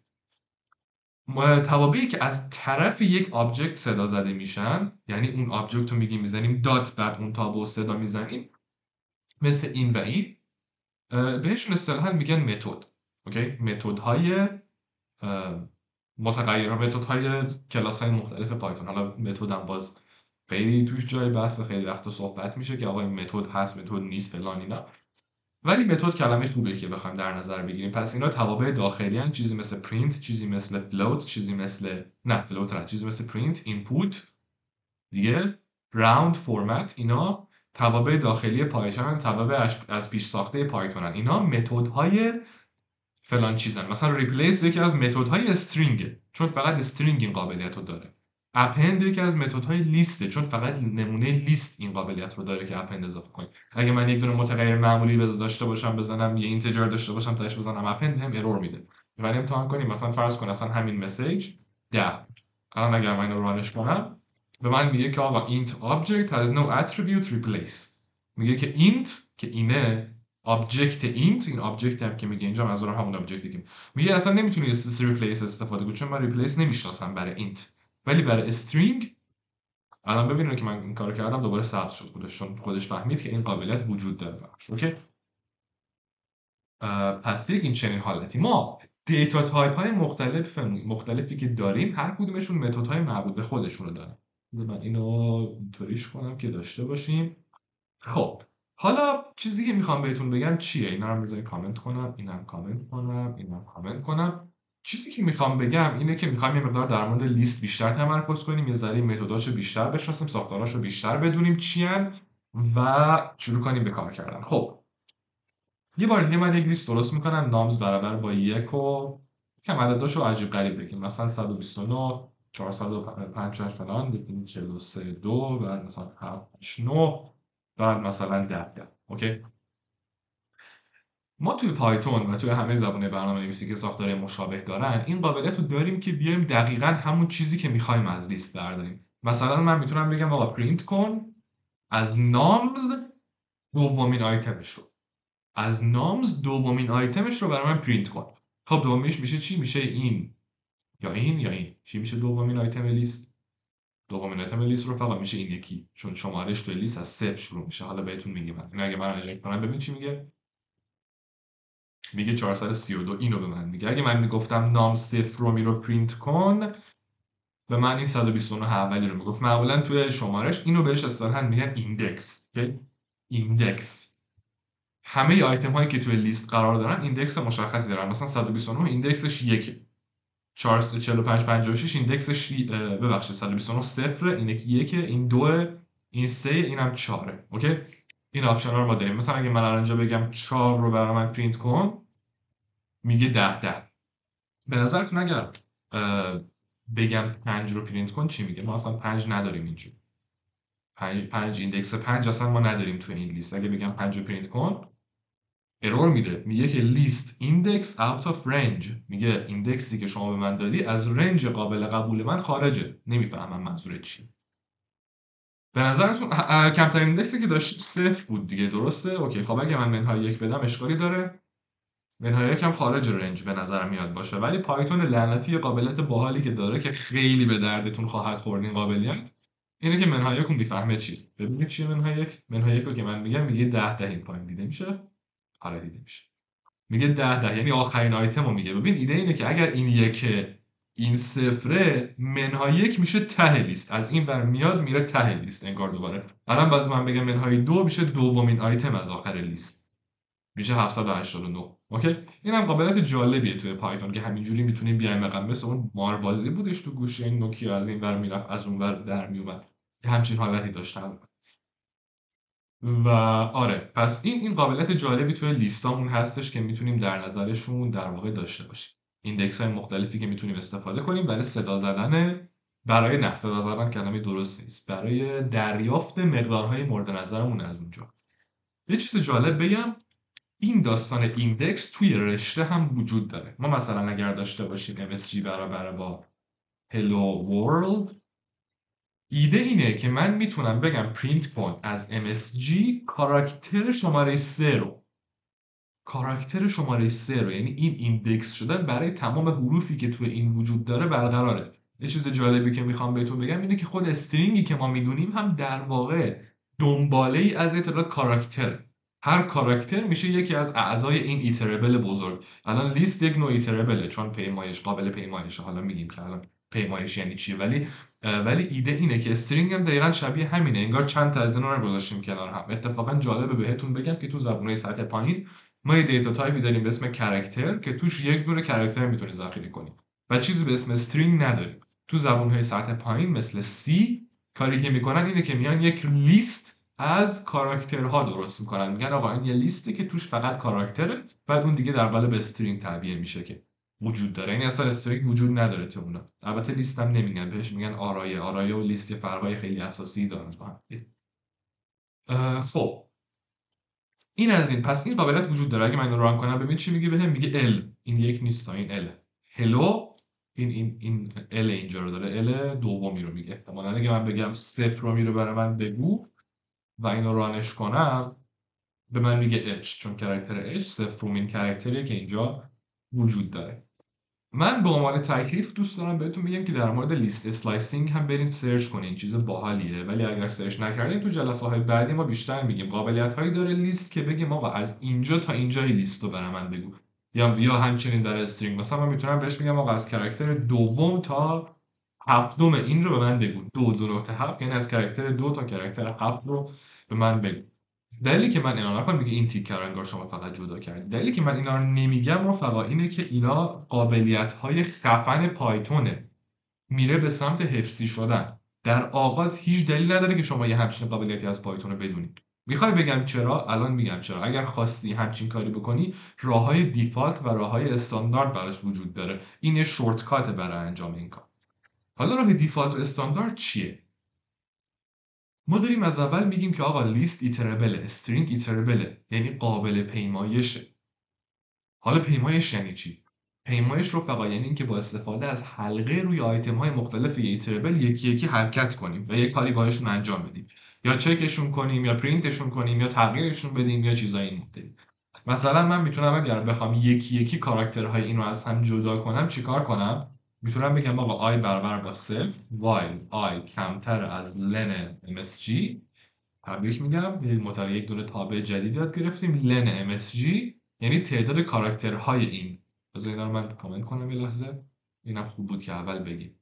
مثلا از توی لیست بذار من اینو بگم، مثلا بگم که آقا پرینت کن لن نامز.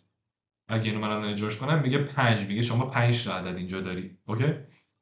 اگر بگم که پرینت کن لن MSG رو، به من میگه شما 13 تا کاراکتر داری توی این مسیجی که اینجا داری. اوکی، پس این لن هم چیز قابل قبولیه. من میتونم بگم آقا آی برابر با صفر تا وقتی که آی از طول این کمتره، صفر منظور اولین کاراکتره فلان. بیا چیکار کن، بیا پرینت کن MSG آیومین کرکترش رو و بعدش آی رو به اضافه مساوی 1 کن. این حالت رو بهش میگن چی؟ بهش میگن پیمایش کردن روی یک رشته، که این اتفاق روی لیست هم میتونه بیفته، روی چیزای دیگه هم میتونه بیفته. الان اگر من اینو اجراش کنم انتظار داریم چه اتفاق بیفته؟ انتظار داریم تو هر تکرار این حلقه آیومین کرکتر از MSG رو که اولین بار صفره پرینت کنه بر من.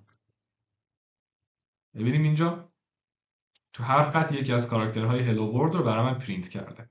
خیلی باحاله نه؟ یه چیزی بگم، من اگر اینجا مساوی میذاشتم به چه مشکلی برمیخوردیم؟ اینجا پاز بزنید، سعی کنید فکر کنید به خودتون یا اصلا اجراش کنید ببینید اگه این مساوی باشه به چه مشکلی برمیخوریم. بگیم تا وقتی کمتر مساوی لنه.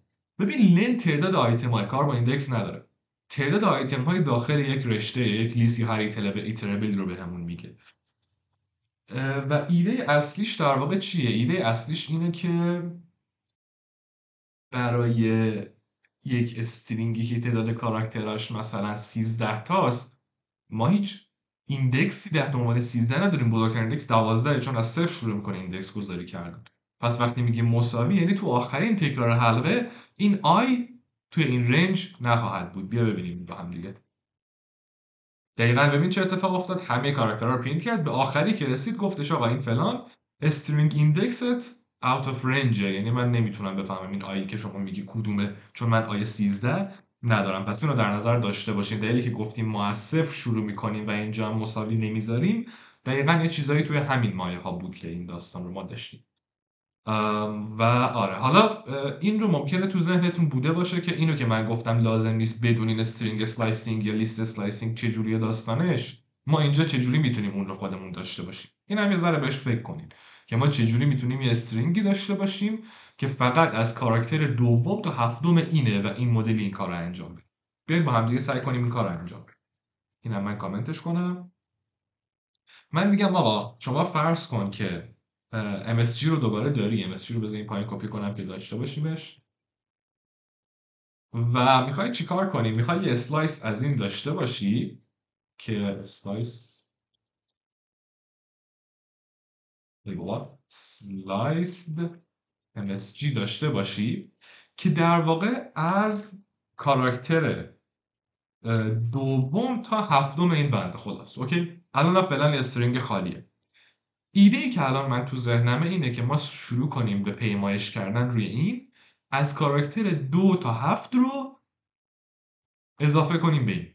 یادتونه ما وقتی که کاراکتر استرینگ ها رو به هم اضافه میکردیم میچسبیدن به هم؟ خب ما همین کار رو میتونیم اینجا هم بکنیم دیگه، درسته؟ بیاین سعی کنیم این کار داشته باشیم. به جای اینکه من بگم آی برابر با 0 میگم آی برابر با 2، چون داریم از 2 شروع می‌کنیم، از 2 تا 7 دیگه. اوکی؟ و میگم while آی کمتره از 7. نمیخواد تا آخر استرینگ بریم دیگه، چرا تا آخرش بریم؟ فقط از 2 تا 7. بیا چیکار کن؟ بیا بگو که sliced MSG به اضافه مساوی با MSG آیومین کرکتر. اوکی؟ یعنی آیومین کرکتر این MSG رو به ته این بچسب، به اضافه مساوی به ته این بچسب. اون داستان جمع کردن دو تا استرینگ رو به هم میچسبید، اینم دقیقاً همونه دیگه. و آخرش بیا چیکار کن؟ و آخرش بیا آی رو هم به اضافه مساوی 1 کن. وقتی که تموم کردی این کارا این اسلایس MSG رو پرینت کن ببینم درست انجامش دادی یا نه. برای اینکه مطمئن بشیم درسته یا نه، من به نظرم میتونیم خود MSG از کرکتر 2 تا 7ش همین بالا پرینت کنیم که ببینیم این اتفاق میفته یا نمیفته، درست زدیم کدش رو یا نزدیم. ببخشید من باید فکر میکنم مساوی باشه، شاید هم نباید مساوی باشه. من دارم از هم مساوی میذارم که اشتباه بشه و در مورد اون اشتباه صحبت کنم.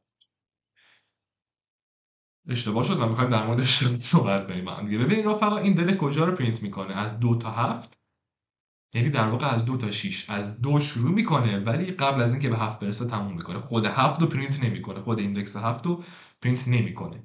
این پایینه ولی برعکس، این پایین میبینی که خود 7 هم پرینت کرده، W رو پرینت کرده. برای همین این مساوی اینجا نباید باشه، اینو در نظر داشته باشیم. اوکی، الان اگه دوباره ران کنم میبینیم که دقیقاً همون اتفاق برای ما افتاد.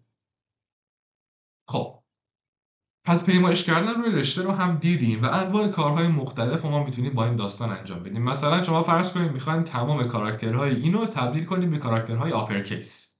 خب پایتون این قابلیت رو به صورت دیفالت داره. من میتونستم بگم چیکار کن، میتونستم بگم پرینت کن msg.upper. upper دوباره یکی از متدهای استرینگه. ما وقتی اینو بزنیم تمام کاراکتراش آپرکیس یعنی حروف بزرگ انگلیسی رو استفاده میکنه. H بزرگ، E بزرگ، L بزرگ و فلان. اگر ما میخواستیم این اتفاق در واقع به صورت چیز بیفته باید چی کار میکردیم؟ به صورت بدون استفاده از این متد آپر بعد یه حلقه مینوشتیم و یکی یکی کاراکترها رو آپر میکردیم، توی استرینگ جدید میذاشتیم و در واقع اون تعداد رو دوباره برمیگردوندیم. بیاین این کارم انجام بدیم با هم دیگه. مثلا بگیم که i برابر با 0 بعد while i کمتر از len msg. بیا چیکار کن؟ بیا بگو که البته یه متغیر جدید هم ما لازم داریم، upper msg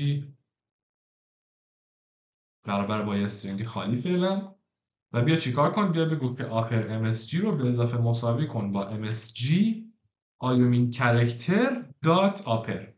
اوکی، و آی رو هم به اضافه مساوی 1 کن، آخرم پرینت کن MSG رو و زیرش هم پرینت کن آپر MSG رو که ببینیم این اتفاق درست افتاده یا نه. وقتی ران میکنیم میبینیم که این اتفاق دقیقا همون مدلی که میخواستیم افتاده. اول MSG اینطوری بوده، وقتی بزرگ شده اینطوری. به جای آپر اگر لوئر بذاریم همه رو کوچیک میکنه. اوکی، لوئر هم ما داریم.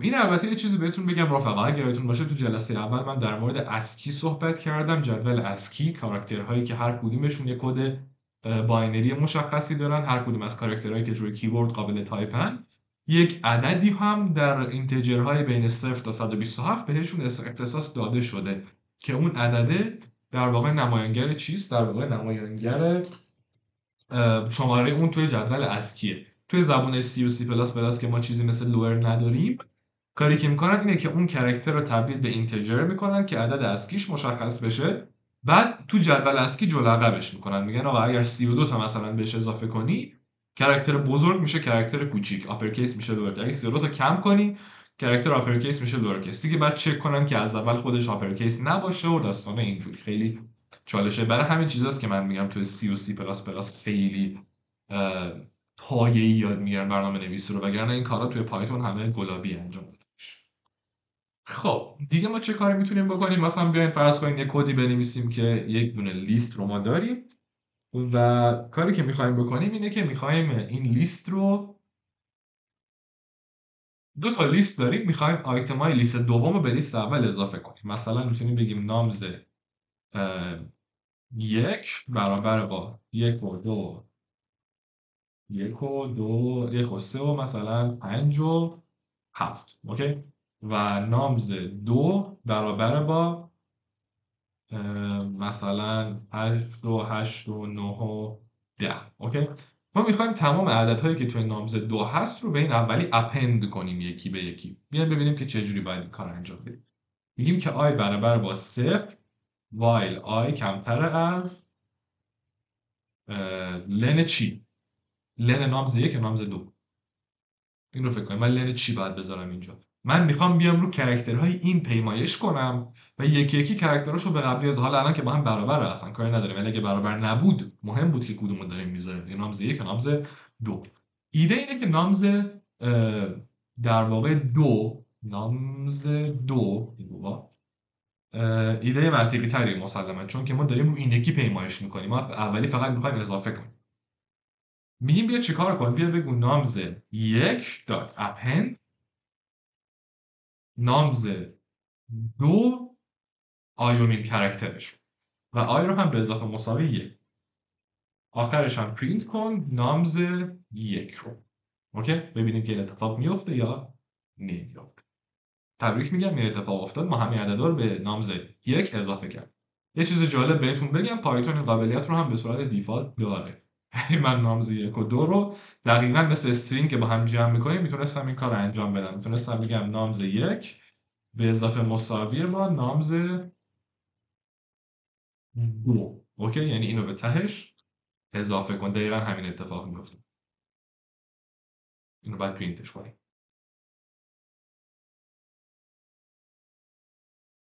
دقیقاً همون اتفاق میفته. ولی ایده پیمایش کردن روی لیست رو من ترجیحم اینه که اونو شما یاد بگیرین. حالا اینو اگه بدونین قطعا خیلی خوبه، خیلی کارتون راحته، اصلا هم ایرادی نداره تو تمرین از این چیزا استفاده کنین اگه بدونین چه فرقی داره با این. ولی پیشنهاد من اینه که شما این منطق رو هم یاد بگیرین، چون برای حالتهای دیفالت پایتون این قابلیت رو داره، برای حالتهای پیچیده‌تر این قابلیت رو ما نداریم. من میخوام یه کار دیگه هم انجام بدم براتون. مرتب کردن اعضای لیست هم هستش که میخوایم با هم دیگه انجام بدیم و میخوایم ببینیم که چجوری این اتفاق میفته. ما انواع الگوریتم های مرتب سازی رو داریم که بهش میگن الگوریتم های سورتینگ.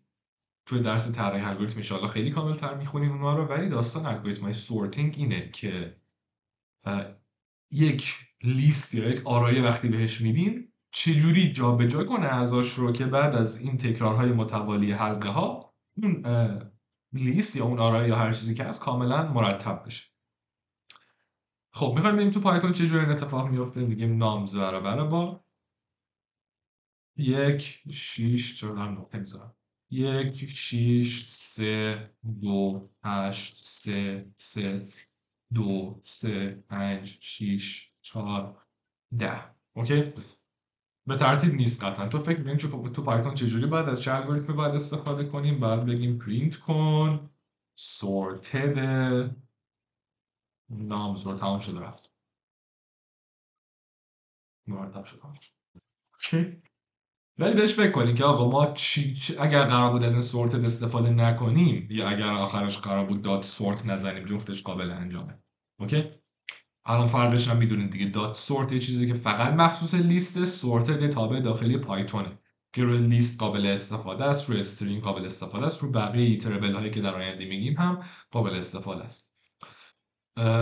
این داستان رو اگر ما قرار بود از این استفاده نکنیم چجوری باید این کار رو انجام میدادیم؟ معمولا داستانش اینه که شما یه حلقه تو در تو باید بنویسین، یکی یکی چک کنین بزرگترین آیتمی که دیدین رو بذارین ته لیست و این اتفاق هی بیفته تا اینکه بالاخره اون چیزی که میخواین محقق بشه. آره، بهش میگن الگوریتم بابل سورت. اگر دوست داشتین برید سرچ کنین، ولی خب اصلا هدف این درس ما نیست، تمرکزی هم لازم نیست روش داشته باشیم. خب پس این بود از داستان لیست های یک بعدی.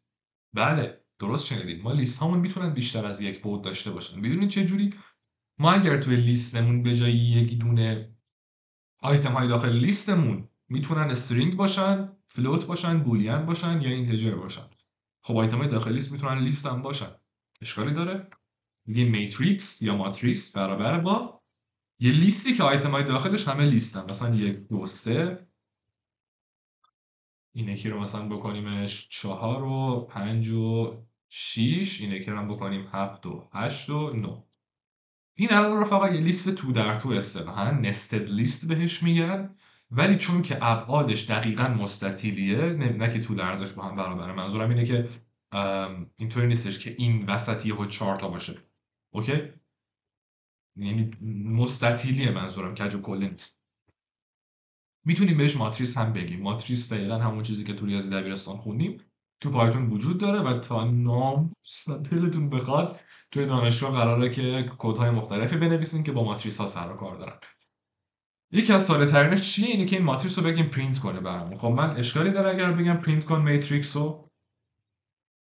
اگر رانش کنم میبینیم که برای من پرینت میکنه این ماتریس رو، ولی خیلی خوشگل نیست، اصلا شبیه ماتریس نیست پرینت شده است. شبیه چیه بگین؟ شبیه یه خطه، یه لیسته که حالا چند تا کاراکتر اضافه تر هم براش گذاشته.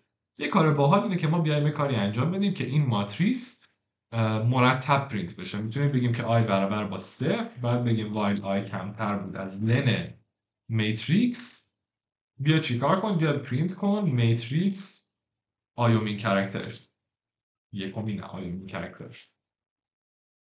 الان چرا رفت تو حلقه بی‌نهایت؟ اگه گفتیم داره بی‌نهایت بار همینجوری هی پرینت میکنه.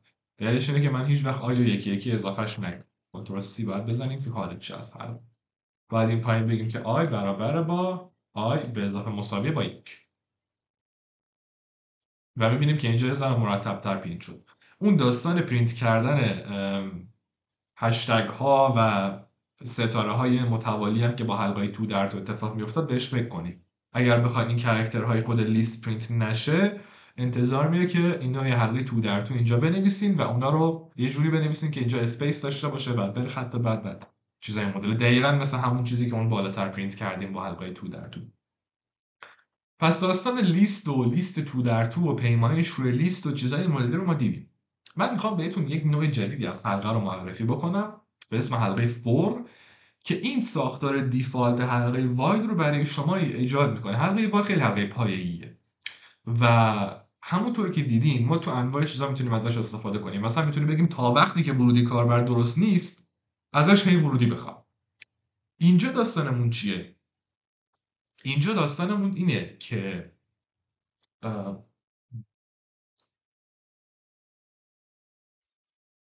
یه ساختار مشخصی رو برای حلقه واید ما داریم هی تکرار میکنیم.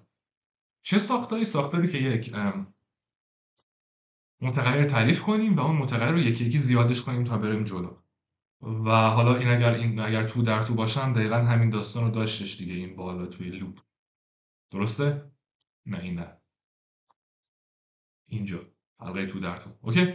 پس این ساختاری که ما داریم و ازش استفاده میکنیم جاهای مختلف. پایتون یه نوع دیگه از حلقه، و این فقط مال پایتون نیست، سی پلاس پلاس و همین حلقه رو دارن، حلقه فور هست که این ساختار رو به صورت دیفالت خودش پیاده سازی کرده. چجوری ازش استفاده کنیم؟ باید فایل جدید درست کنیم.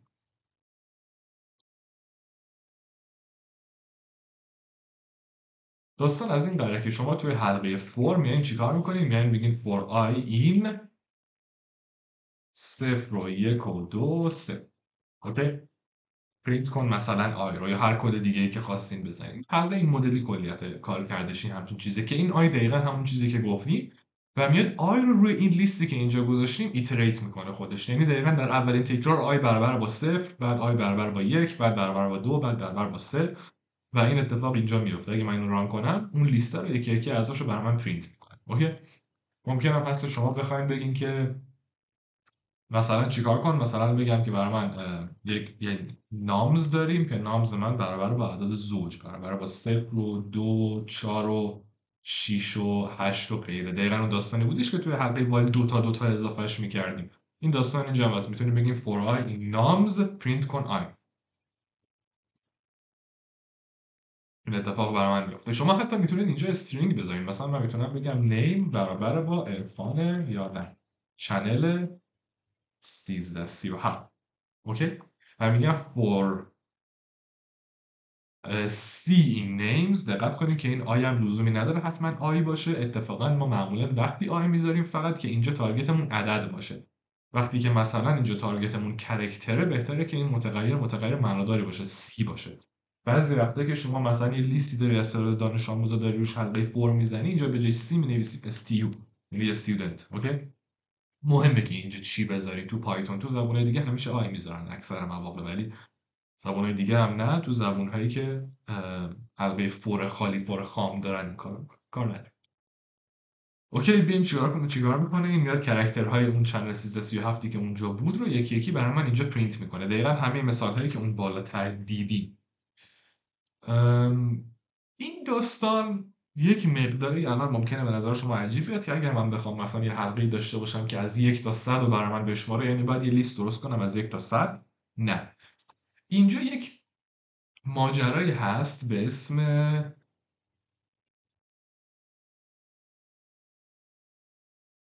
اجازه بدین فور اینو بذار من تغییرش بدم که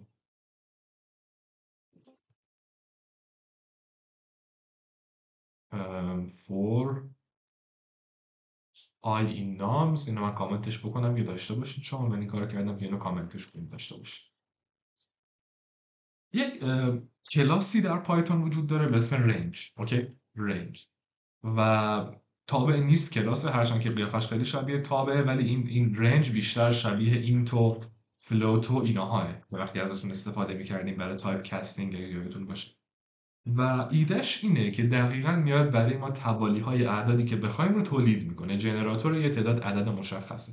مثلا اگه من بگم یه رنج برای من درست کن تا 10، میدونید چیه این رنج 10؟ میتونم پرینتش کنم، میتونم بگم پرینت کن رنج 10.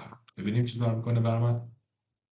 میگه رنج 0 تا 10. خب این خیلی منطقی نیست. بذار من این اول تبدیلش کنم به لیست. شما رنج یک مرضی که دارین که اگه بخواید پرینتش کنین بهتره که به لیست تبدیلش کنین. اوکی، که بشه کار کرد. دقیقا همون مدلی که ما تایپ کاستینگ انجام میدادیم از استرینگ و اینت و فلان و اینا، تو لیست هم دقیقا یه همچین چیزی داره. من میتونم بگم لیست یه چیزی و تو پرانتزش هر چیز بنویسم تبدیل به لیست میشه اگر تعریف شده باشه براش، که قابلیت این کار رو داشته باشه. من میگم یه بار دیگه اجراش کن و میبینیم که عدد 0 تا 9 رو برای من پرینت کرده. من وقتی میگم رنج 10 یعنی از 0 شروع کن تا 10 رو برای من بگو. اوکی، بذارید من رنج رو بیارمش اینجا که چیز بشه، اینا با هم دیگه جدا باشن. مثلا میگم که نامز برابر با این رنج 10، اینجا هم بگیم نامز. اوکی، ولی این رنج قابلیت‌های مختلفی داره. مثلا من میتونم بگم آقا به جای اینکه تا 10 از 0 شروع کنی تا 10 بری، از 5 شروع کن تا 15 برو. اوکی، ببینیم الان چه جوری میشه. دو تا پارامتر معامله ورودی بهش دادم. از 5 شروع میکنه تا 14، یکی کمتر از اون چیزی که قرار بود. میتونم بهش بگم آقا شما از مثلا 1 شروع کن تا 150 برو و 5 تا 5 تا به خودت زیاد کن. سومی میشه چی؟ سومی میشه استپ، همون استپی که اگرتون باشه که به آی هر سری چند تا اضافه میکردیم. اگر این سومی رو شما نذارین دیفالتش یکی به آی اضافه میکنه، یکی به اعضای داخلش اضافه میکنه. اگر بذارین یه چیزی بذارین همون چیزی که شما گذاشتی رو اضافه میکنه. مثلا 5 الان دقیقاً 5 تا اضافه میکنه. ببین 1 6 11 16 21 داره 5 تا 5 تا اضافه میکنه میگه جدا. این کلاس رنج خیلی چیز کاربردیه برای استفاده توی حلقه فور. یعنی ما خیلی وقتا تو حلقه فورمون از رنج استفاده میکنیم. جلوی فور ما به جای اینکه بیایم یک لیست بنویسیم یا ایتربل بنویسیم، رنج بنویسیم، هرچند که خیلی وقتا لیست یا ایتربل هم ممکنه بنویسیم. قبل از اینکه من برم بگم تو حلقه فور چجوریه، جالبه بدونی که این لیست قابلیت برعکس بودن هم داره. مثلا من میتونم بگم از 100 شروع کن، از 10 شروع کن بیا تا 0 به جای و بیا چیکار کن منهای 1 منهای 1 ازش یک کم کن. 10 9 8 7 6 5 4 3 2 1. خیلی باحال. این قابلیت خوبیه که این کلاس رنج به ما میده. حالا داستان از این قراره که ما تو حلقه فورمون معمولا انتظار میره که از این استفاده کنیم. مثلا میتونم بگم for i این رنج 10 بیا پرینت کن i رو. میدونین که تمام عددها اینجا دیگه لازم نیست تبدیلش کنیم به لیست اینجا، چون خود حلقه فور میفهمه که اینجا باید یه ایتربل باشه، خودش تبدیلش میکنه به اون لیستی هر چیزی که بخواد تو ذهنش. بر همین وقتی میخوایم پرینتش کنیم فقط لازمه به لیست تبدیل کنیم. اینجا دیگه بر نداریم لیست بنویسیم. میگیم چیکار کنم؟ این اگه اجراش کنه عدد 0 تا 9 برای من یکی پرینت. من میتونستم بگم چیکار کنم؟ میتونستم بگم که تمام چیکار میتونستیم بگیم بکنیم؟ مثلا میتونستیم بگیم که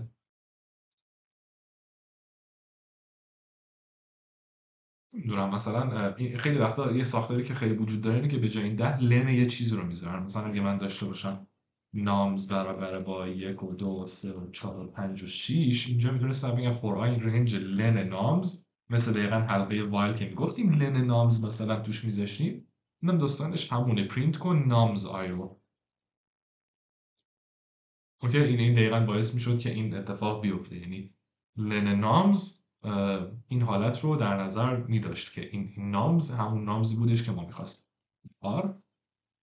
اینطوری همچنان که خب اینجا من میتونستم مثلا همین رو بنویسم. اینجا استثنا خیلی چالشی نداره. میتونستم بگم for I in nums، همین چیزایی که این تو بوده برای من پرینت میکرد. ولی خب این قابلیت هایی هستش که انتظار میره که شما در جریانشون باشین، بدونین چه جوری کار میکنن و غیره. حلقه های تو در تو اینا چه جوری میشه با فور؟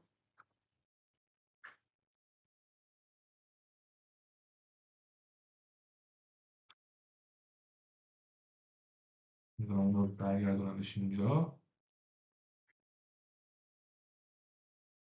خب اوکی. حلقه های تو در تو با فور چه جوری میشن؟ من میتونم بگم که for I این رنج مثلا 5 و for j این رنج 10 بیا پرینت کن علامت هشتگ رو، اندش رو بذار یه چیز استرینگ خالی، بعد از اینکه تموم شد یک دونه چیز پرینت کن و تموم. دقیقا الان یک دونه مستطیل 10 در 8 برای من از این هشتگ ها، 5 در 8 از این هشتگ ها برای من کشیده. شما حتی میتونستین اینجا اینو این مدلی بنویسیدش که بیشتر شبیه چیز بشه، یعنی به جای این بذاریم اند اینجا رو بذاریم اسپیس داشته باشه تو اندش که شبیه مستطیل بشه واقعا، چون مستطیله. اینطوری الان بهتر شد. یک کار مختلف هم میشه کرد دیگه. دقیقا اون داستان ورودیایی که میگرفتیم تو این چیز کد اینجا که از کاربر ورودی میگرفتیم چی باشه، اینجا هم دقیقا میتونیم همون کارو بکنیم. میتونیم این 5 و این 10 از کاربر ورودی بگیریم. هیچ چالشی نداره از اینکه بخواد حتما اینطوری باشه. چقدر شده ویدیو؟ یه 50 دقیقه قبلش بود، یه 42 دقیقه اینجا. خوبه دیگه، 1 ساعت و نیم شد دقیقه. من توی جلسه بعدی برای با هدف مرور این درس میام یه کاری که انجام میدم اینه که یکی از سوالهای الگوریتم لیت کد رو با هم دیگه حلش میکنیم. یه سوال خیلی باحالیه. اگر دوست داشتید بریم روش فکر کنیم تا جلسه بعدی. بذار من سوال رو بیارم. لیت کد. لیت کد هم خیلی سایت خوبه. توش سوال الگوریتمی و برنامه نویسی و این چیزا داره. پیشنهاد میدم که حتما یه نگاهی بهش بندازیم تو اکسپلور. این سوال خوبیه. این یک سوال آسونه توی لیست سوالات لیت کد و ایدهش اینه که شما اینجا کدش رو باید بزنید. البته خیلی جدی نگیرید، میتونید تغییر بدین سی پلاس پلاس رو بزنید روی پایتون اینجا و اینجا چیکار کنین؟ اینجا اون کدی که میخواین رو بزنید. چند تا متغیر ورودی هم بهتون داده. خب مثلا نامز 1 و نامز 2 و ام رو بهتون داده و اینجا هم توضیح داده که هر کدوم از اینا چی هن. شما اینجا فقط از اون متغیرها باید استفاده کنید. هیچ هم نباید ریترن کنین. فقط گفته که توی نامزک این پلیس اون مودیفیکیشن رو حالا انجام بدین. خدمت شما عرض کنم که یه مقداری کار کردن باش سخته. پیشنهادم اینه که اول به سراغ کوئرا خیلی باحال‌تره. فارسی هم هست، انگلیسی نیست، ولی خب کوئرا هم یه چیز شبیه همین داره. اونم الان نشونتون میدم. الان میتونیم همینا رو با هم دیگه کار کنیم. ایده این سوال اینه که دو تا لیست مرتب شده بهتون میده، یکی نامز 1 یکی نامز 2 که اعضای داخلش همه مرتب شدن. و کاری که انجام شما انتظار میره بدین اینه که این دوتا لیست رو با هم دیگه مرج کنین به صورتی که جوابش هم مرتب شده باشه. به ترتیب باید رو دوتا لیست، به جای اینکه روی یه دونه لیست ایتریت کنیم، رو دوتا لیست باید ایتریت یا پیمایش انجام بدیم. جلسه بعدی با هم دیگه اینو کارش میکنیم. شما اگه دوست داشتین تا موقع فکر کنید. تو خود سایت کوئرا هم اگر بریم یک بخشی داریم ما به اسم بانک سوال که تو بانک سوالش پر از این سوالهای الگوریتمی و غیر است. بعضیش هم سوال الگوریتمی لزوما نیست. سوالای از انواع مختلفه. مثلا اگه من برم تو صفحه‌های قدیمی ترش